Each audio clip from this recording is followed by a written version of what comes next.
Hello and welcome to Newsroom Live. I'm Leslie Bridgers, the features editor at the Press Herald, which means I'm Bob Key's editor at the paper. So I can tell you firsthand just how hard he works and how much he cares about covering the arts in Maine.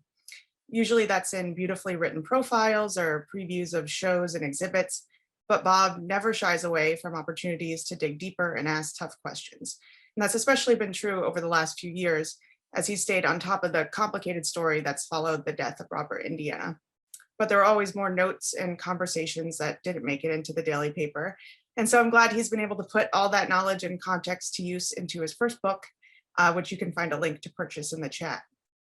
Bob's first job at the Press Herald was as a college intern in 1983, and he enjoyed it so much he came back the next year. He went on to work for our sister paper, the Morning Sentinel in Waterville, before leaving for jobs at newspapers in Connecticut and in South Dakota, where he started writing about the arts. Bob returned to the Press Herald in 2002, and since then he has received many awards for his writing and reporting, including the Radkin Prize for Visual Arts Journalism and the Distinguished Achievement Award from the Maine Writers and Publishers Alliance. Tonight, he'll be interviewed by Press Herald web editor Catherine Lee, who is in charge of our website and our social media. Catherine was previously the Press Herald city editor, and before that was the city editor at the Tuscaloosa News, where she led a team that won a Pulitzer Prize in 2012. So I'm sure she'll have some great questions for Bob. I hope you enjoy their conversation, and we thank you for joining in and thank you for subscribing. Thank you, Leslie, and good evening, everyone. Thank you so much for joining us tonight for a chat about a fascinating character from American arts. Thank you also to everyone who submitted a question in advance. If you didn't get a chance to do that, you can also submit a question during the talk in the Q&A box at the bottom of your screen, and we will leave time at the end for Bob to answer a few. And thank you, Bob, for being here. Congratulations on the new book. Thank you very much. It's great to be here. It's really fun to talk about it. Let's start by setting the scene with a little background. Tell us about Robert Indiana's place among pop artists and the American modern art scene in general. What makes his work so influential and relevant? Well, I think because he put so much of himself into it. He wrote a biography of himself in his artwork. And so while he was seen by the larger world as a pop artist, he never saw himself in that realm. He saw himself in a much bigger place in the art world. And so his art, it definitely fit into the pop realm with things like Love and Other Pieces. He tried to tell his story with his work and tell a uniquely American story as well. He called himself actually a sign painter from the Midwest. And if you believe that to be true, all of the art that he did throughout his life and throughout his career was based on biographical references in the story and the stories of his life and how he saw himself in the world. And so that was in many ways much bigger than a pop artist, but he fit into that world and it worked for him. It worked for him just in terms of how he was received and perceived, but it really didn't work for him in terms of how he wanted it. Mm-hmm. You start the book with you knocking on the door of the Star of Hope, Indiana's home and studio in Vinyl Haven. And you talk about the whole elaborate rigmarole that visitors would have to engage in before he even decided whether to see them. Was that your last time talking to him in person? And what did he share with you? No, it's interesting. I'm not sure the last time I spoke with him in person. I'd have to think about that. Actually, the first time I spoke with him in person was in 2002, and he actually picked me up at the ferry, which is an interesting experience in and of itself. We had made arrangements to meet at the terminal, and I went out with John Ewing, a photographer from the paper for many years, and he had never met Indiana, and I was brand new at the paper, and so Indiana was standing off to the side, and he had a cigar in his mouth, and he directed us into the Subaru, and he took us to the Star of Hope into his studio. So he actually opened the door for us, which was great. Wow, you must have been overwhelmed. I was completely overwhelmed. I was entirely overwhelmed, actually. And I sort of knew about him, and I had spoken with him once before on the phone. So I was sort of familiar with his aura, if you will, at least from that perspective of a phone conversation. But I had no idea what to expect in person. And he performed for us. He really did. He knew we were coming and he was ready for us. And he gave us the grand tour of his studio and then of his home. And we were there for a very specific reason, but we were there over the course of 6 or 7 hours or so. And it was an overwhelming experience. And it made a huge impression on me at the very inaugural level, if you will. My first impressions of him were very grand yeah, and yeah, well, impressive. I was kind of I was engrossed. I was completely captivated by his personality from the very beginning, actually. Yep. Did the way he treated you change over the years? The course of the book, you talk about sort of his attitude towards people and towards outsiders and how that kind of really evolved over the years, and not for the better. Right. Yeah. Well, eventually I couldn't reach him anymore. The last time I tried contacting him was in 2016, and that did not work. I started to lose contact with him, excuse me, probably about 2012 or a little bit after that sometime. He turned me down for an interview in 2012 when I was reporting a story about the legacies of Maine artists and how they were going to protect their work. And I talked to a lot of artists in Maine who were in their 70s and 80s and older, and I knew that Indiana's legacy and his estate, if you will, was something that a lot of people in Maine and elsewhere were curious about. Who was going to get the artwork? Who was going to get the Star of Hope? And that sort of thing. And he was very cagey about that. And he had been cagey about that for many, many years. And while he was always willing to talk about his artwork and about his life, that was a topic that seemed off limits. And that was when I was turned down. That was in 2012. And the contact filtered out after that and disappeared completely in 2016, as it did for many other folks. Let's go back almost to the very beginning. Now, Indiana moved to Vinyl Haven in part because he grew to dislike New York, or at least he thought New Yorkers didn't fully appreciate him or his talent. And you make mention that he also really didn't like Andy Warhol, who was getting a lot more attention in New York at the time. Why did he choose Vinyl Haven as his destination? And what influence did Maine in general have on him and his work? Yeah, well, he had been to Maine in the 1950s as a student at the Skowhegan School of Painting and Sculpture. And so he was sort of familiar with the Maine prestige, if you will, in the art world, and as a place where artists went to get away from New York, especially to immerse themselves in the environment and create. And so he was open to that concept in the decade before he went back out there in 1969.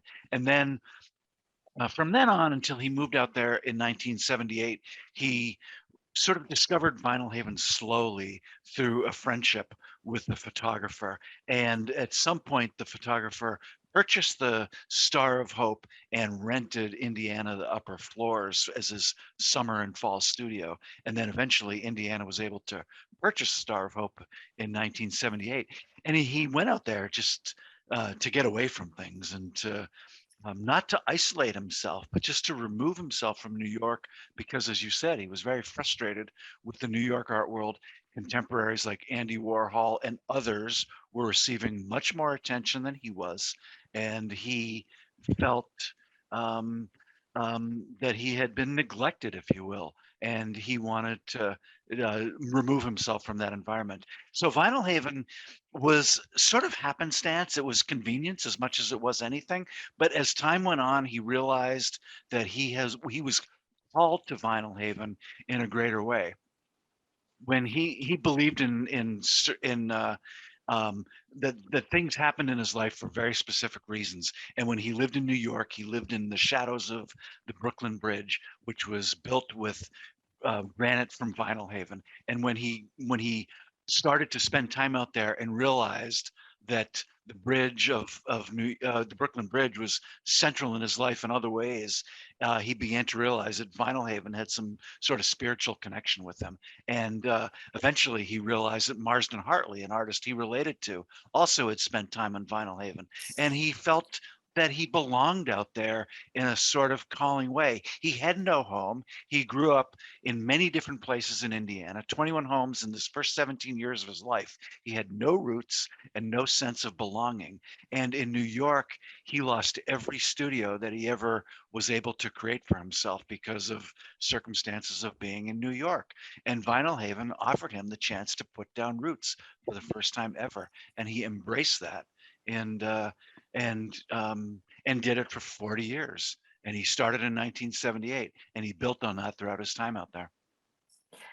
I like how in the book you talk often about how he almost felt like he was fated to and destined to go to Vinyl Haven, but it really sounded like Vinyl Haven did not feel the same about him.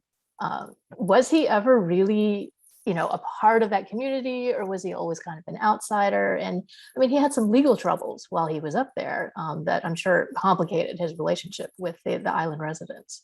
Yeah, all of that is true. Mhm. He was never accepted by many people on the island, and he was embraced by some people on the island as well. And he was embraced because once he moved out there, he never left. He wasn't a summer artist who packed up when it got cold in the winter. He Mm. stayed out there in a rickety old home that wasn't very well insulated and wasn't meant to ever be lived in. It was a gathering place for the community, not a home. And he made it his home. And I think he earned respect of many people because he did that. But as you referenced, he had legal trouble soon after he arrived out there in the form of allegations of sexual abuse, which he was acquitted of. But then he also faced charges from the state of Maine for tax liens on his house. He went into a deep depression after he was acquitted of sex charges and stopped paying taxes to the state of Maine for many years throughout the 1990s. And relied on others to help get him out of this legal mess that he had put himself into. And that was the beginning in the late 1990s of his relationship with both the Morgan Art Foundation and also just a very transactional life on the island. Mhm. One thing that strikes me about your book is the picture it paints about the art world in general and the value of art. The exploitation of Robert Indiana is not a unique story in that world by any means. You have a combination of amazing talent and big egos and people who may be creative geniuses, but fantastically naive, and other people who also have a talent in exploiting that naivete and playing on those egos. Is that kind of what happened with him in Yeah, short? it absolutely is what happened Mhm. with him, and to many degrees, because he did not have a spouse or a partner. He had no heirs. He had no offspring. He had no brothers or sisters. He had a cousin in the Midwest that was in touch with him at various points in his life, but not at the end.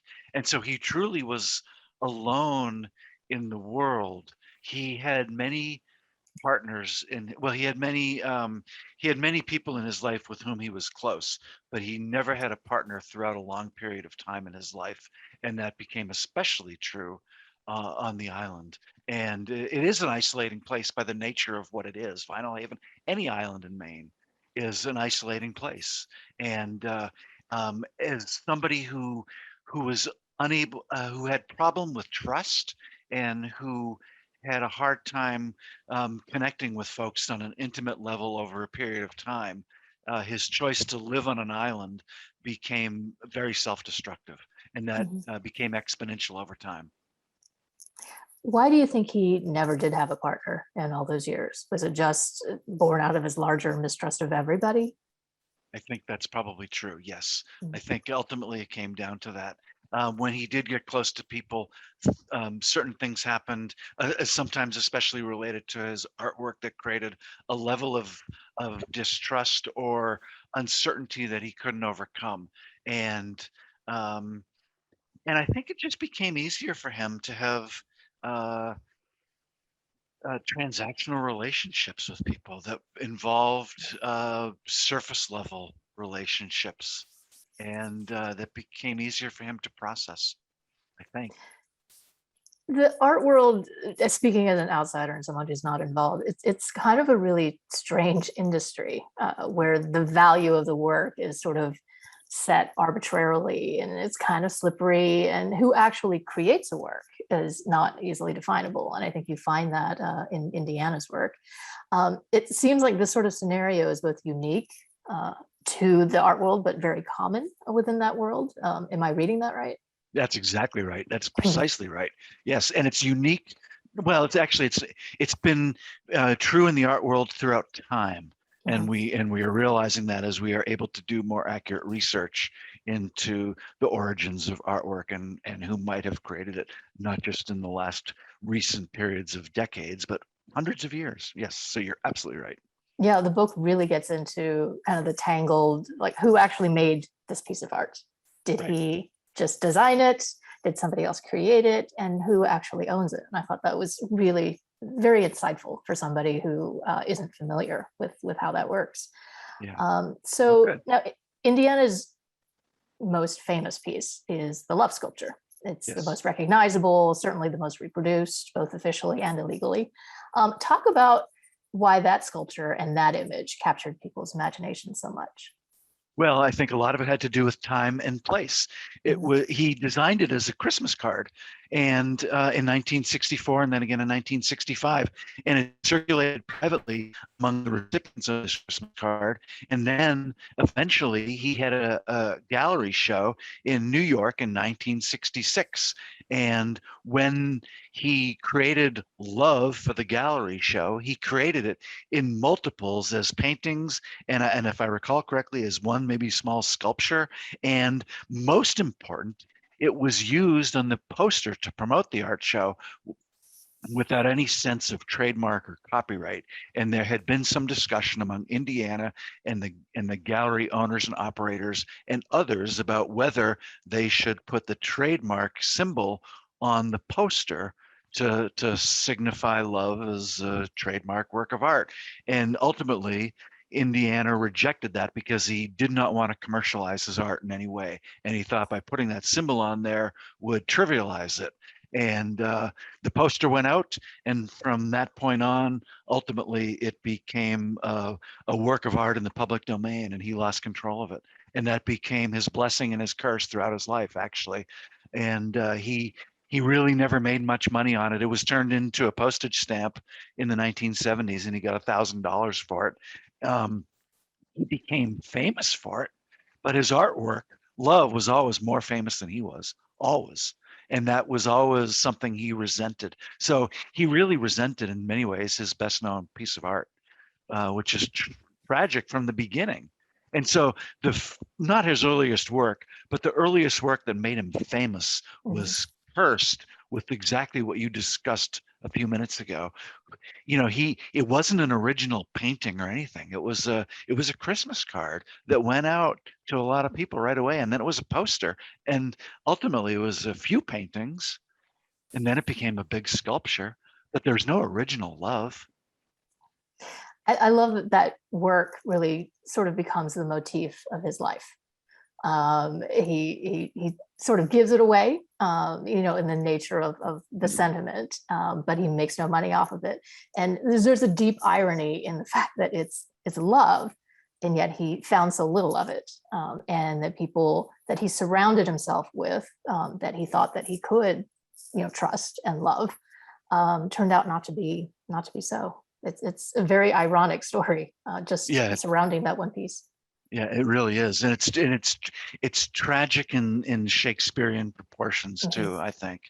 Yeah, yeah, and then he followed it up with Hope, which had that same sort of aspirational quality, but also left him equally at odds with what it promised. Wow. Yeah. I keep thinking of the story you tell in the book about him getting offended that President Obama invited him to the White House to honor him as, a great American artist, but he did it by email instead of a letter. So that pissed him off, or him getting angry because the Whitney's retrospective of his work that he had wanted his whole life was only on one floor of the museum instead of the whole museum. And he didn't even want the show at the Whitney. He wanted it at the MoMA. And he was angry. It seemed like he was angry at so many people for so long for reasons that might seem trivial to the rest of us. Do you think that anger and that ego really made him his own worst enemy? Absolutely. There's no question about that. Yeah, all of those examples you just cited are perfect examples of how he was his own worst enemy. He didn't accept the fact that Obama's invited him in 2018, whereas the Carters invited him in 1976 or 70, whatever year it was. And back then, a letter was the appropriate way. A letter sent through the U.S. Postal Service was the appropriate way, whereas in 2008, an email would have been just as good, and that just wasn't good enough for him. And when he made people jump through hoops in order to make that happen, and by the time he did that, it was just too late to actually make that work because he lived on an island in Maine. You know, if he had been on the mainland, he actually would have received that letter probably. But you know, it just doesn't work on Vinyl Haven. And yeah, I mean, the retrospective in 2013, it's what he waited for all his life. It's one of the reasons he left New York, because his colleagues were getting big shows and he wasn't. And as you said, he was pissed off about that. And then when he finally got it, he complained about it. It wasn't quite good enough, and it was never quite good enough. And that made him his own worst enemy. And in many ways, it made the people who were closest to him not want to look out for him when it mattered the most, ultimately. Talk a little bit about how his sort of difficult and itinerant childhood kind of affected the way he looked at people and places later on in his life. Yeah, well, his childhood was itinerant the whole time. He grew up with adopted parents who divorced when he was relatively young, and he moved among many households over the course of his time, and ultimately ended up in Indianapolis in high school, and then went to college and joined the service, and was just always in transition the entire time that he was growing up. He wasn't able to connect with either parent for any long period of time, and never with a set of parents. And when he moved to New York, he found his community for the first time, and he felt very comfortable in New York with the community of artists in Manhattan, and he started to put down roots, and then and he had several studios in New York, and he had a little bit of success, and he changed his name, and he became Robert Indiana, and became this bigger personality and started gaining confidence. But ultimately, as I said, he kept losing his studios. He was at the whim of Manhattan and Quente Slip and the real estate market at that moment, and it was always in transition. And so whenever he built up his studios and lofts and living spaces over a period of time, he lost them. And at the same time, his friends and associates were having successes, and while he had great success with love, couldn't do anything about it in any significant way. And so when he had the opportunity to come to Maine and have the Star of Hope, which was this huge place, which would accommodate everything he dreamed about, he snapped it up. And that was as the first opportunity he had to really lay claim to a place. He bought it for $10,000 and in 1978, and that was the first opportunity for him to lay claim to a place that he could take pride in and know that he could control. And he did exactly that. He fixed it up. He got Earl Shuttleworth and all the historic preservation people from Maine out there to talk to him about what he needed to do. And he didn't do a historic preservation effort, but he worked to understand the place and get it into shape where it was presentable and where he could create a shrine for himself. And that's what he did over the course of most of the rest of his life until he lost control of everything. Why do you think there was such a difference in how his New York colleagues managed to make it in that city, and why he couldn't? Like, what was the difference between them? Well, they couldn't all have been better with money. No, that's exactly right. I think it came ultimately down to that lack of trust and his lack of ability to really let people in close enough to him close enough to him to let them help him. There are stories in the book and a lot of other stories in his life where he had the opportunity to have bigger shows in Europe and in the United States, where he simply didn't respond to the curators in a timely manner, and did not make himself easy and convenient to deal with. He was a prickly personality, and he wanted to be treated in a certain way. And I am led to believe that that began early in his career in New York, and so other people made themselves easier to deal with to some degree. And I also think he never saw himself as part of the pop art world. He resented that, and well, Andy Warhol was getting great success, designing album covers for the Stones and all that kind of stuff. I think Indiana saw that as trivial and short-lived, and he saw himself on a higher plane, and he distanced himself from that opportunity for success to the point that he never got it at the level he wanted until he removed himself from New York entirely. Why did he reject that label, pop art? I mean, that is what we think of him as now, although I did read an interview with him with Art Scene magazine where he said he wasn't pop art at all, he was hard edge. Yeah. What's the difference? Yeah, well, it's interesting. That's really, really perceptive of you to bring that up. Hard edge to me, when I hear about that, I think of sign painting, and he always described himself as a sign painter. And so I see those hard edges in the letters and the numbers and the shapes that he used. That's how I see it, and that's how I interpret that. I think he saw pop art as like a record album of the 1960s, a pop song. It might last, but it might not. The thing that made him attracted to the Morgan Art Foundation in 1998, in addition to the fact that they were going to go after the Love copyright and regain what he had lost, they were willing to commit to him to make sculptures in what he called noble materials, marble and bronze, things that were going to last forever. So while the pop art of the 1960s might fade away, the sculptures that he was going to make were going to last forever, regardless of what happened to him. Marble lasts forever. Right? Yep. Were his last years a surprise to you at all, knowing what you do about the characters and the agendas of the people involved and how the art world operates? Not in hindsight, absolutely not. I became acquainted with Robert Indiana from a very, very naive perspective. So when I learned about the lawsuit that became the center focus of his life at the end and whatnot, I was surprised at how much had happened on Vinyl Haven, quite frankly. But at the same time, I had heard stories over the years about how he was entangled in these difficult situations with various art dealers. And as I write about in the book, at the very beginning of the book, in 2008, at his 80th birthday party, the art dealers who were central to the lawsuit at the end of his life were well, I was doing an interview with them in Indiana in the kitchen of the place out hosting his birthday party, and I sensed tension at the time between everybody in the room. I had no idea at the time what that tension was about. It became very apparent 10 years later when he died. So you were there at that party that you I was there at that party. Oh. I was there on assignment for the Press Herald.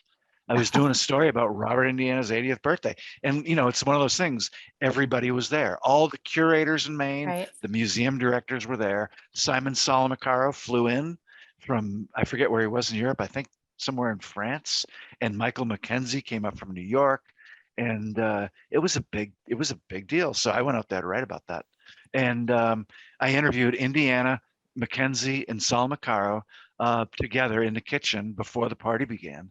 And that morning, Solomacaro had been in Indiana's studio and had realized that Hope, which he knew Mackenzie was working with Indiana to create for the Democratic National Convention that August, this was in September, all of a sudden had become a series of paintings. And I use that in air quotes because Simon saw them not as original paintings, but as reproduced artworks that Indiana probably did not have much to do with. And he realized that Hope was much more than what he thought it was going to be. And that was the beginning of that conflict. And that's what played out over the course of a decade, which led to these two art dealers in his life fighting with each other ultimately over his legacy. And Mackenzie had a contract to do so much, but as soon as the Morgan Art Foundation and Simon Salamacaro perceived him as overstepping his bounds, they started documenting that. And they built up their case over the course of many years. And at the same time, Mackenzie thought that Simon Salamacaro and Morgan Art was ripping off Indiana by not paying him what he was due, and he was documenting it. And ultimately, it all came to head. But ultimately, Indiana put it all in motion by agreeing to these deals that were inevitably in conflict with each other. There was no way it was going to end in any other way but in conflict. Wow. Yeah. How did you come to realize that Indiana was being taken advantage of? Like, when did it become clear to you? Well, I began to see hints of it in 2016 when he was showing work related to Bob Dylan. He had incorporated the lyrics of Bob Dylan into a series of prints ultimately that were on display at various museums in Maine and elsewhere. And I'm a big Dylan fan, so I was really interested in this. And the work didn't ring well. The work, I didn't really see much of the work before it went on display, but Indiana always wanted to talk about his artwork with me. I had been turned down in my request to talk about his legacy, but I had never been turned down to talk about new work that he had made. And Michael Mackenzie had pitched me the story about this artwork that was going on view, and talked about how big an influence Dylan had been in Indiana's life, especially in New York in the 60s. They had both been there at the same time and achieved their greatest success simultaneously with each other. Really, it was it could have been a great story, but Indiana wasn't available to talk about it. And I didn't trust Mackenzie telling me that Indiana wasn't available to talk. And so I called the phone and couldn't get through and got hung up on a few times. And ultimately I wrote a short story about the exhibition, but not much about it. And that made me suspicious in the sense that he had never not wanted to talk about his work. But maybe, he was getting older. He had had great success in New York in 2013. And maybe he just was beginning that period that all artists do, where they just sort of withdraw. And they wanted to let the artwork speak for itself. But that was a red flag. And then in the winter of 2017, Kathleen Rogers, his publicist, called me and said, well, I'm sorry, I want to, in 2014, there was supposed to be a Hope Day celebration on Vinyl Haven, where they were going to celebrate his, I think at that point, his 86th birthday, and sell posters and all this kind of stuff. And he didn't come out for that. And he was supposed to come out and sign posters, and he didn't show up. And that drew some suspicion. And then in 2017, Kathleen Rogers actually called me on the phone, his publicist, and said that she was concerned that he was being, if not held against his will, and somehow not being allowed to communicate with people. And she had filed a complaint with the Department of Health and Human Services. And I followed up with them with the request for information, and then ultimately a public records or a FOIA request and whatnot, and got turned down. The most I found out about that is that they had looked into the complaint, but that was about it. And his lawyer wasn't speaking about anything and whatnot. And then by spring of the next year, the lawsuit came out and he died. Wow.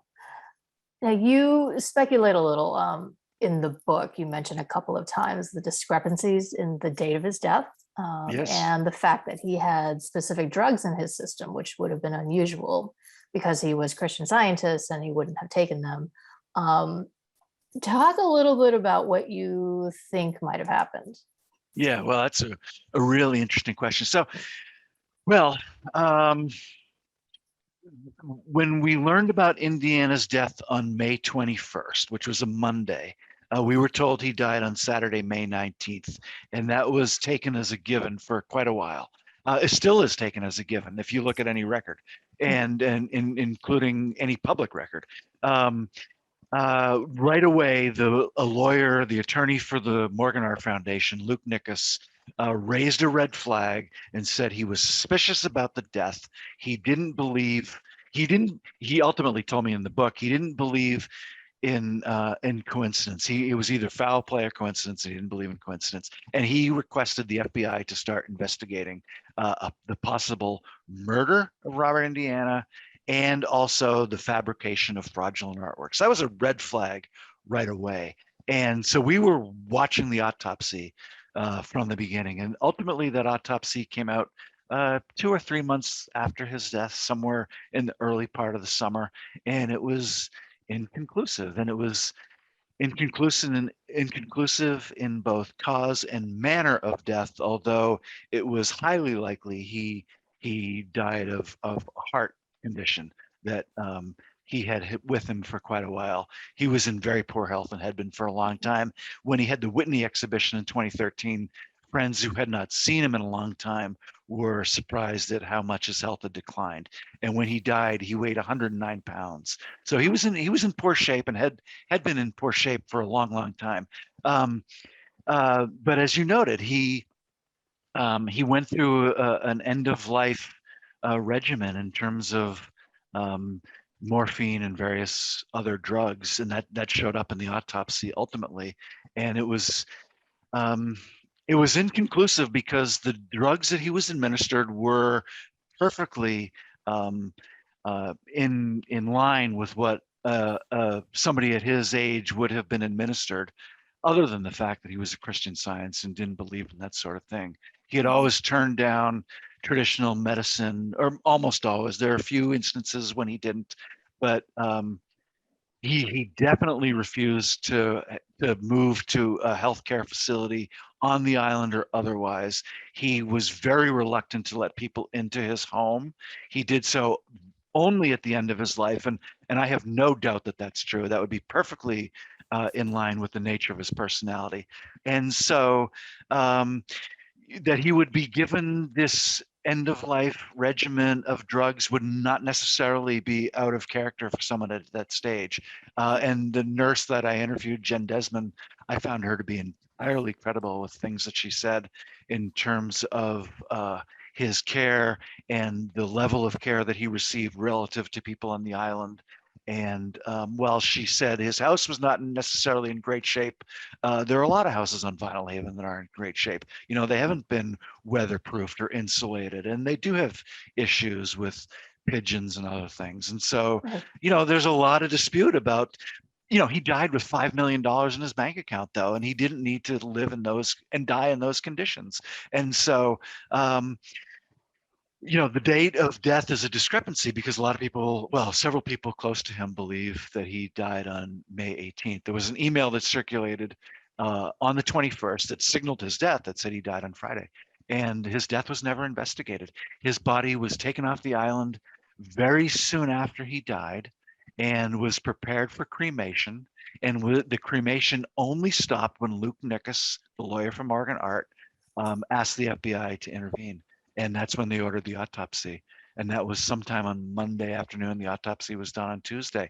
And it was inconclusive in part because a lot of time had passed and his body had been prepared for cremation and had chemicals that were associated with that on him, and that showed up in some of the autopsy reports. As part of the book, we looked at, we sent the autopsy report to other forensic pathologists who agreed with the conclusion of the main medical examiner that he almost certainly died of some sort of heart condition. But they all both agreed that his death was treated very suspicious, and that one of them said the lack of conclusion to the cause of death was a festering wound because of its lack of conclusion. The whole point of an autopsy is to say what happened, and we don't know what happened with him. And we'll never know. His body ultimately was cremated. The book, it kind of frames the last few years of his life almost like a murder mystery that still remains unsolved. And as I was reading, I'm kind of picturing it as a Netflix series or an HBO mystery series. But I agree. It's kind of tragic that it still remains unresolved for somebody who has such an impact on the art scene. From what you've learned, what would he have wanted in his last few months to make his life easier and for him to have died feeling more fulfilled? Really interesting question. So That's a reader question. Yeah, okay, well, that's a good one. Many of the things that I heard from people in Indiana's camp in the last few years of his life is that he did feel that he was not being paid properly by the Morgan Art Foundation. And he wanted, one of the things he said he wanted, I heard, is that whomever was going to represent him at the end was going to look into that. And so he might be happy that this lawsuit surfaced because it allowed a full investigation of his legal affairs in terms of his art transactions. That might be something he would appreciate. I don't think, given what I knew about him and how he presented himself and how he cared about his appearance and how he cared about his mannerisms and his properness, he would not want to be portrayed the way he was at the end, not just because of his ill health, but just because of the idea that people were taking advantage of him. Robert Indiana saw himself as somebody who was on top of the world, and that's the way he lived when he was in his prime and in his best days on Vinyl Haven. And for him to know that the rest of the world is now able to have some sort of perception of him as something other than that, I think would not sit well with him. As someone who's followed his life for as long as you have, what do you think is the most tragic or heartbreaking part of his story? The way he met his end. I mean, Indiana lived a dirty life in many ways, and we really don't know the depths of that. But he didn't treat people well. He treated many people very, very well, but he didn't treat people well who should have been treated better. I think that's fair to say. He was arbitrary sometimes with folks. Um, um, but it's he. Susan Ryan, his biographer, who spent a lot of time with him in the 1990s on Vinyl Haven, said the thing that maybe not bothers her the most, but bothers her a lot, is that he never had anybody close to him in an intimate way or otherwise who could watch out for him and take care of his affairs. And that's a huge issue with Maine artists. It's huge issue with artists everywhere and elderly people everywhere. He had ultimately the people who were willing to fight for him, people like Kathleen Rogers and Sean Hillgrove, and one of his attorneys earlier in his life named Ron Spencer, they all were peeled away in the last few years of his life. And he lost the people who cared about him the most. And ultimately, he was alone and vulnerable. I mean, he had people there looking out for him, but they weren't the people who cared about him the most over a long period of time. And to me, that's the tragic part of it, really. And the other thing is, the Farnsworth Museum has done some exhibitions about his work, which is great, but the state of Maine in any significant way really hasn't considered what he has meant to the art world and what he has meant. And he spent 40 years here, arguably the most famous Maine artist. And there's really been no public recognition of him in any significant way. Museums Is there any have done, movement to do so? I've heard On the nothing. part of the state? No, absolutely not. The movement to recognize Robert Indiana on the part of the state includes a painting purchased in the early 2000s called First State, which is owned by the state and has been on display in various places. But it has a little bit of a murky past. He wanted the state to purchase it, and the state refused to buy it. They wanted it as a gift because of the allegations from the 1990s about sexual abuse and his Right. tax evasion issues and other things. And so that was really a difficult process too. So ultimately, the state received a gift from him of a piece of art, but it moves around a lot. 7 at the Portland Museum of Art is probably the most public display of his work in Maine. For many years, the Farnsworth displayed Eat on its roof, a lighted sculpture that he put up in 1966 for the World's Fair in Queens, which was a huge highlight of his career. And when he died, Morgan Art Foundation has rights to that, and it had to come down and is now somewhere in storage. Wow, that's sad. But if there was true justice, how do you, what do you think the story could or should have, how do you think it should have ended? Well, other than some sort of public recognition and, well, yeah, other than some sort of public recognition, I think what we still need to pursue as a journalist, what I need to pursue is a continued search of the public records of his death, but also of the settlement that involves Morgan Art Foundation and his estate and the Star of Hope Foundation. It is a confidential document, and the Star of Hope Foundation is a public entity, and justice in this case would be a public examination of what that settlement has to say. And I think, the Attorney General has an interest in that, and the taxpayers of the state of Maine have an interest in that. And I think we have an interest in that. And I think we should figure out what the settlement says and see what the people of the state of Maine have at stake in that settlement, and what his legacy truly does mean to the state, in terms of what is his, ultimately, what is it worth? What is his artwork worth? He left it to the Star of Hope Foundation, which is a public entity. What's that worth? Here's the other reason why that's important, if I may just say. The reason why that's important is because then we will know if his estate attorney, Jim Brannon, charged fees that were exorbitant or not. If we know what the value of the state is, then we can accurately assess if what he is saying what he charged and what he is owed is are just. So we need to see what that says. So that your answer actually dovetails nicely with some of the reader questions that I've been looking at. So I think I'm going to turn to some of these now and read them off. I'm going to take the first one from Patricia Reef. She wants to know, where does the Star of Hope name come from? Well, it was a Oddfellows Lodge, built in the late 1800s. Actually, it was a couple of different buildings that were joined together to create this big public place.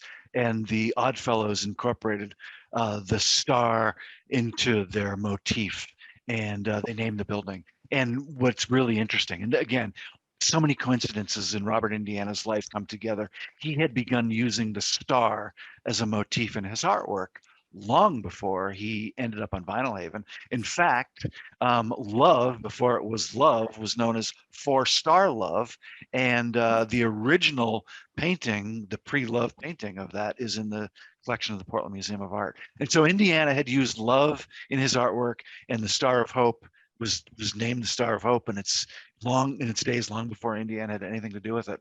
And it was this really interesting confluence. There is a question in the chat that I'm going to turn to, because I'm actually curious about this myself, from Pat Peck. Who receives his estate, and is the Star of Hope, is any long-term plan for it, bound up in that? Oh yeah, well, definitely. So there has been a lot of activity in terms of that. So the settlement that I just referenced ultimately will answer that question. But the Star of Hope Foundation will receive a lot of the artwork that was in the Star of Hope and the artwork that Indiana owned, and much of it also goes to the Morgan Art Foundation, which worked with him over the course of 30 years to manufacture all this work and create this artistic legacy, so to speak. The Star of Hope itself, the building on Vinyl Haven, is being used as a place for art education. Ultimately, Indiana's buildings, there are 4 buildings that he owned on the island, will be used for some sort of artist residencies, still to be determined in terms of those details. There is a lot of artwork that at some point will be in a collection or will be on display somewhere, some of it probably in the Star of Hope, some of it perhaps on the island. There has always been talk, and I really don't know where it stands, of perhaps some sort of a museum or some sort of physical space on the mainland, perhaps. There are some legitimate questions about whether an Indiana museum on the island would really fulfill any sort of mission in terms of visitation or financial viability. It's a hard place to get to, and only certain numbers of people are going to go out there. Something on the mainland could make much more sense. And so there could be some sort of development in the future that focuses solely on him and his artwork. That actually was one of my questions, and I think a reader had pre-submitted it, whether we would ever be able to visit the Star of Hope just as a tourist, and would it ever become the museum of his life's work that he, had envisioned it to be. I don't think it's ever going to be the museum that he envisioned it to be. You're never going to go into those, those magical doors with the stars and the granite that you had to knock on to get in, and then go up the staircase and see that stuff. I don't think that's going to be the way it was. I think the Star of Hope was always designed in its earliest days as a public gathering space. And I think the Star of Hope Foundation and the people of Vinyl Haven want nothing more for it to be that again in some sort of way. So people will absolutely be welcomed in there for art shows, for talks, for whatever the events may be. But I don't see the Star of Hope itself as a museum per se to Indiana. It'll be a public space that is filled with his presence, but not a museum to his work. Let's turn to a question from Gail Scott. What's your view of Indiana's Hartley elegy prints in terms of his motivation for linking himself to Hartley? This is Marston Hartley, right? Yeah, Marston Hartley. Yeah, Maine native, the great modernist, one of, perhaps the greatest Maine modernist, spent a part of a summer on Vinyl Haven in the late 1930s, which Indiana realized and discovered after he moved out there himself. And with that discovery, began an exploration of Marston Hartley. He felt an affinity for Hartley on a number of levels, and including as gay men on Vinyl Haven for a period of time.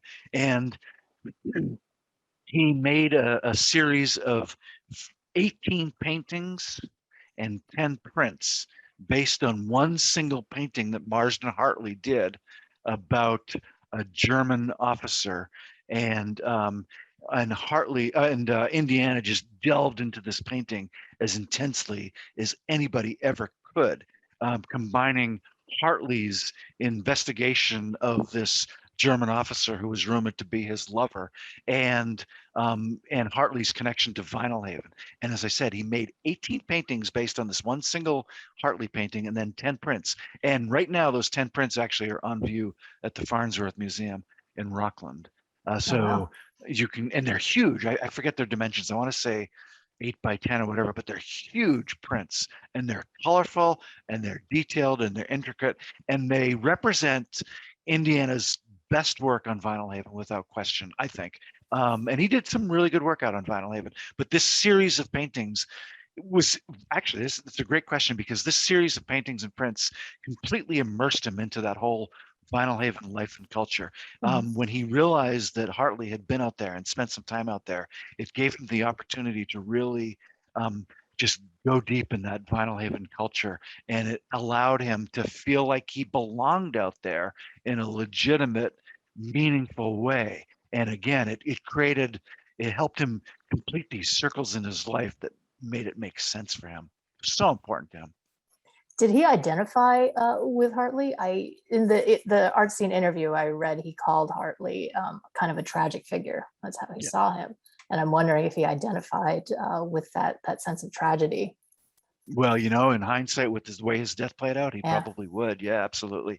Yes. I don't know that he wanted to be a tragic figure necessarily, but he was a dramatic person, and he certainly liked attention at whatever that meant. And so, that's interesting. That's a really interesting. Yes, I would probably agree at quick glance that that he would appreciate that correlation. Molly Shane asks, actually she has a comment. I have a vague recollection that Ray Farrell, who ran the O'Farrell Gallery in Brunswick, made an agreement with Indiana to create small sculptural reproductions of love. Is that true? I don't know if that's true or not. I would not be surprised. I guess I would ask when that happened. So let's see. Indiana went into contract with the Morgan Art Foundation in 1998 and 1999. And at any time after that, he would not have been able to have done that. If it was before that, he could have done anything he wanted. And that was part of what he sort of created. He sort of let the beast loose and did a lot of things that when Morgan Art went into contract with them, sort of had to reclaim, if you will, and sort of claw back all those rights. So I don't know. It all depends on the timing. Patricia Reeve has another question about what motivated you to turn all these articles and all your research into a book about Indiana. Well, there's just so much to this story. Um, I had people had suggested that I need to do a book as early as 2019 when the story started to unfold. Um, and I did make a pitch. In hindsight, it was probably a pretty lame pitch. But early in 2020, Godine in Boston and Josh Bodwell, the editor who lives in Bedford and it reads the Press Herald and knows the story and is a newspaper reporter in his past, he approached me and said, somebody's going to write a book about this. So you need to It do should this be you. book. And yeah, it not only should it be you, it has to be you. And because nobody's going to be able to tell the story from your perspective based on your history with them and how you've covered the court case. And if you don't do it, it's a missed opportunity. And I resisted that idea at first because of everything, just work, life. You just don't have time. There's no chance of doing a book leave right now, and I wouldn't even ask for one at this point. There's too much other stuff we have to do, and it just did not seem feasible. But ultimately, Josh convinced me I needed to do it, and then the pandemic hit, which um, gave me the opportunity to focus on this, all the time when I wasn't working. Gail Scott wants to know what's your personal view of Indiana over all the years that you have been meeting with him and observing his life. Yeah, well, it's interesting. So my view of Indiana goes back to a little bit of time before I met him. My mother worked at the Portland School of Art and met him in the 1990s. Actually bought a print of his that he had signed of the Brooklyn Bridge, where she and my dad met and started their relationship and whatnot. And so she has sort of identified him as an artist important in her life, and so there's been this little bit of a family connection for a long time. So even before I began the job at the Press Herald, I was aware of Robert Indiana. I didn't know much about him. I knew nothing about his life, but I was aware of him as an artist. And so when I was given the opportunity to interview him, as soon as I began this job, I jumped at it. My mom was still alive at the time and living in Topsom, and she was thrilled with the idea that I could meet this guy and go out to Vinyl Haven. So it meant a lot on a personal level. And so I was inclined to like him and to be taken by him, really, and to sort of want to learn his story and learn about the Star of Hope and sort of, for lack of a better phrase, to let him perform for me and for John Ewing that first time, show us around, tell us the stories. And that's what he did. And it was great. And so I was taken by him. And over the years, that relationship evolved into a comfortable series of phone calls and various interactions in person. And when I started writing about his death in this lawsuit, I wrote about it with that sympathetic perspective, but that absolutely changed as I started to learn more about him. I mean, he was a very, very complicated person who did not treat people well, who has some dark parts of his past that can be explained by the way he grew up and his lack of grounding in family and a stable life at any point until he arrived in Vinyl Haven. He didn't know how to live in the world. And the more I realized that, and the more I learned about him, the more I realized how he sort of turned people away and how he created this sort of fortress. Ultimately, the Star of Hope was supposed to be this museum and this great monument to him, but ultimately it became a fortress where that he couldn't escape from, and it became easy for people to come in and sort of, as I say, dig that deeper moat with him and for him. So we are almost at the 1 hour mark and it's 8 o'clock, but Bob and I had a pre-arrangement that we can go for a few more minutes because we actually like talking to each other. And I would love for everyone to stick around if you can. If you do need to leave, thank you for joining us tonight. And this event will be archived on our YouTube channel, so you can look for it there in a couple of weeks. But meanwhile, we'll keep going. I've got a few more really good questions from readers, which is why I really like the idea that we're keeping going. From an anonymous attendee, how do you square his unhappy personal life with the idealistic nature of his art? Was he mocking love and hope, or were they qualities that he aspired to? Wow, what a great question. I think both are true. Both are true. And he aspired to love and hope and never really knew it. I don't want to say he never knew love, and certainly he definitely knew hope. I mean, he was a very hopeful guy. He was a very happy guy. And I think he knew love at times, but certainly not at the end and not when it mattered the most. That's my interpretation. How do I reconcile that? I think, well, love was not supposed to be love. It was supposed to be F-U-C-K. And it was a big, middle finger to a lot of other things. And so he was very cynical about that whole idea. So I think that it was meant to it wasn't, it had it became an idealistic calling for a lot of people over many, many years. He introduced it in 1965. It was turned into a postage stamp in 73, and it only became bigger from there. I mean, I don't want, it wasn't necessarily the symbol of Vietnam, but it certainly was a symbol of what happened in the 1970s when people, post Watergate and whatnot, when people started paying attention to anti-government. I have a small section in the book where Indiana was a little bit angry that the US government was turning it into a postage stamp because, as he said, it's not the first time the government has canceled love. And that was a reference to the violence they had inflicted in Vietnam. And he didn't want to be a tool for the government. Wow. So, yeah, it was always a conflict for him. Which is why it was so interesting. Ultimately, when he entered into this contract with Morgan Hart in 1998, the basis of it was to just regain all that he had given away. From Elin Elisafon, what about his sculptures, the totems? Oh, so okay, yeah. So in addition to Morgan Art agreeing to make sculptures of marble and whatnot, they agreed, and this is what he loved. So when he got out to Vinyl Haven, well, even in New York, actually, in New York and Vinyl Haven both, he made sculptures out of found wood that he found in New York, and that he would make into these assembled pieces that looked, totemic, like totem poles and whatnot, other things. And he would do the same thing in Vinyl Haven when big pieces of driftwood washed up. And ultimately his studio was right on the water. It was a sail loft, and he would collect these massive pieces and create these herms, he called them, HERMS. And one of the things that Simon Salamacaro and Morgan Art agreed to do is to turn those into bronze sculptures.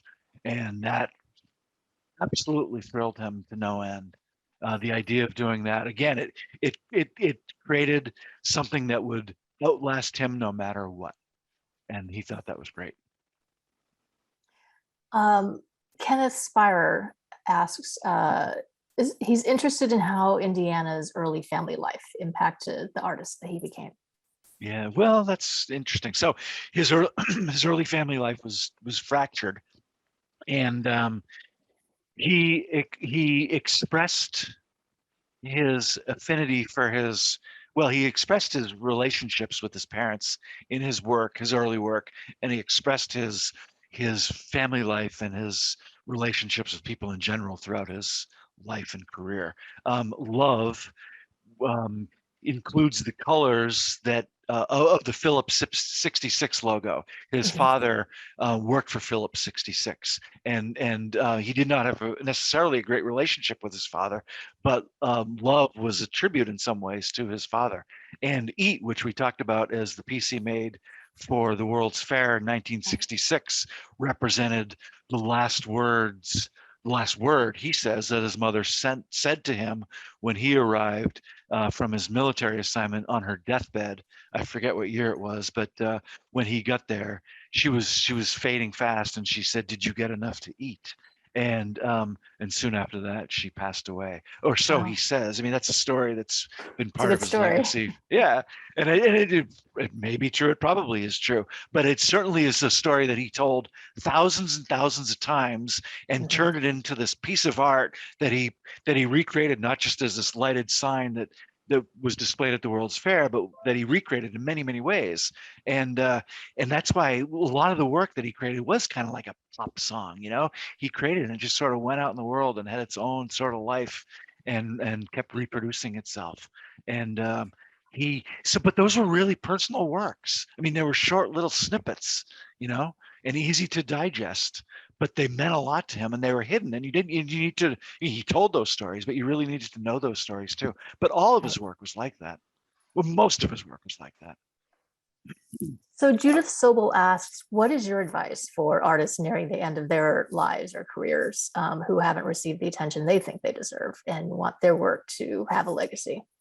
Yeah, well, I would say surround yourself with people who care about your work, who are willing to overlook your your personality flaws, and who will agree with you about whatever mission that you want to work together on.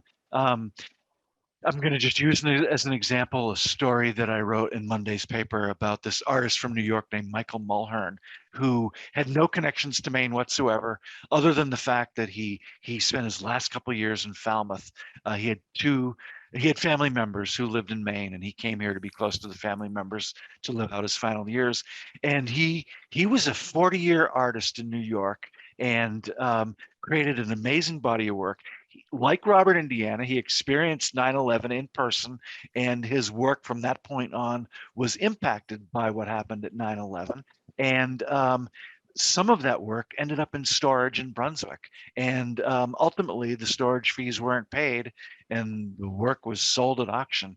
And now was rescued by a gallery owner, and some of that is on view in Falmouth right now. And the point of that is that if you don't have somebody looking out for you, you can easily drift into oblivion. And Robert Indiana created this huge legacy where he knew that would never happen, but he never had those people who were going to watch out for him at the most important moments of his time and of his life, when he needed people there. And you have to, if you're going to be alone in the world, you have to have folks who are going to be there until the end. I feel like Ron that's good advice Spencer, for life. it's for good advice, Lice. Ron Spencer, one of his attorneys, talked to me extensively throughout this book project, and for stories for the Press Herald. And his biggest contention is, whatever you want to say about what happened to Robert Indiana, ultimately, it's a story about him signing a will under undue influence when he didn't have somebody looking out for him. And that's what he thinks led to his ultimate downfall at the end. Whether it's elder abuse or something like that, he didn't have a guardian in a legal sense or in an ethical, moral sense. And you know what? Uh, He was one of the greatest artists living in Maine, one of the greatest artists of the 20th century, and he should have. It shouldn't have been that big of an ask. Aaron Dickin asks from Newcastle, Indiana, do you see Indiana's legacy growing or remaining stagnant or even dissipating? And No, I don't. if it does grow, how could it grow in a positive manner? Well, time we'll know a lot more about his story with time, for one thing.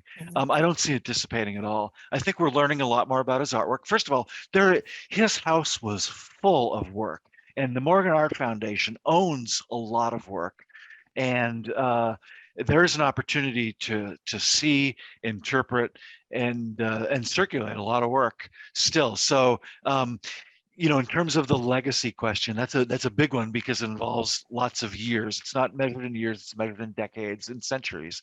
And we'll find out more about the end as time goes on.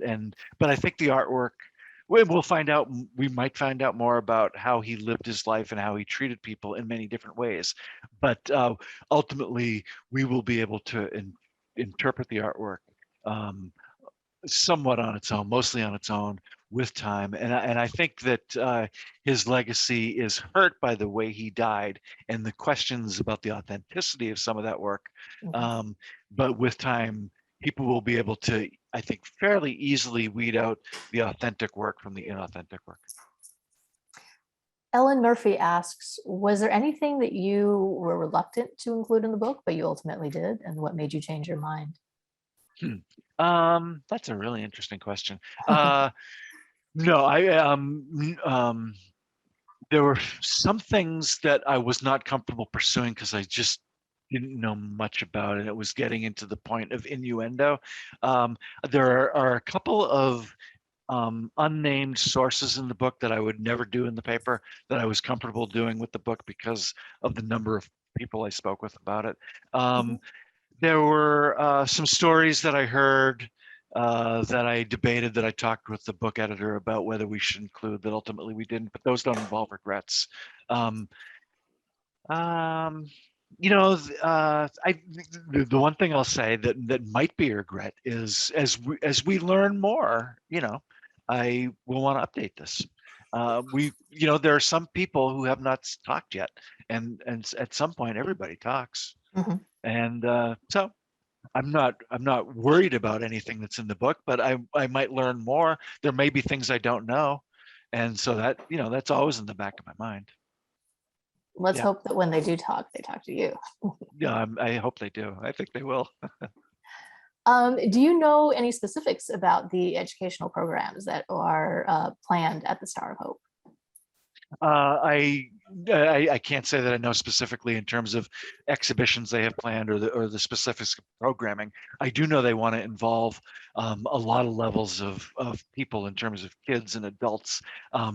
As I said before, there are going to be some sort of artist residencies out there, and they're and I think there'll be both community art, so art created by artists on the island, Mhm. and probably curated art as well. I don't know that. I'm speculating based on just things that I've heard.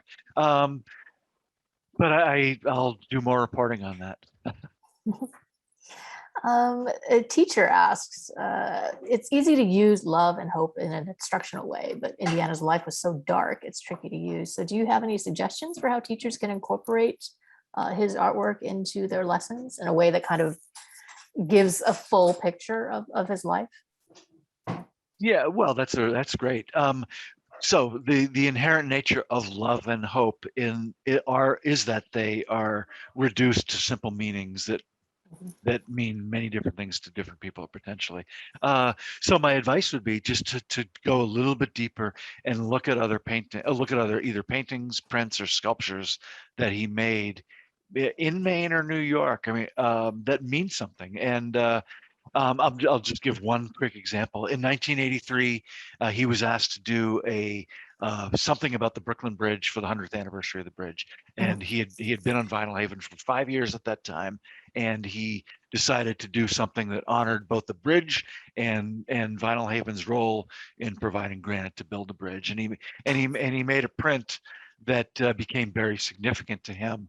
And it was somewhat unexpected in that he was commissioned to do this work, and he used that as an opportunity to really uh, I can't remember if this came before the Harley Elegies. Yes, so this was his first chance to do a piece of art that connected him with his two different worlds that he cared the most about. So the advice would be, especially if you're a main art teacher, to use the opportunity to go beyond love and hope, and to look at the work that has its roots in Maine. And the Brooklyn print, it's called it's an image of the bridge, and it is outlined with letters. And if I have it right, it says from the consonants of Vinyl Haven to the vowels of Brooklyn, or from the vowels of Vinyl Haven to the consonants of Brooklyn.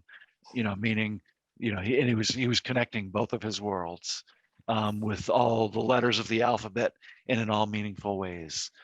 So you could do a couple weeks just on that image alone Right.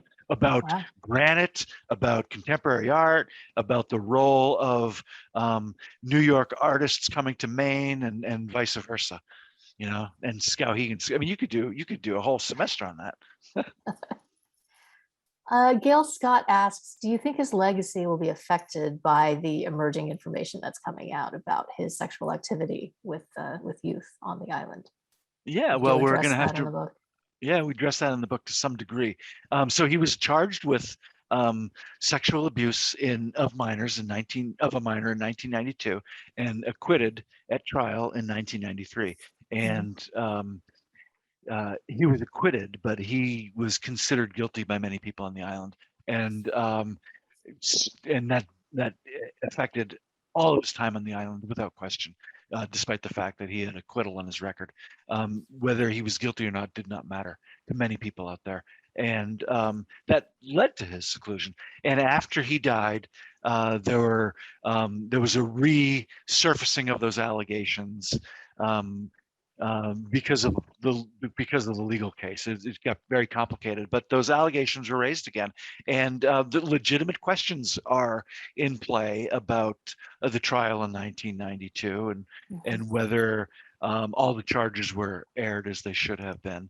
And he was quoted in the Bangor Daily News in 1993 as saying that he felt that they were lucky to get the acquittal.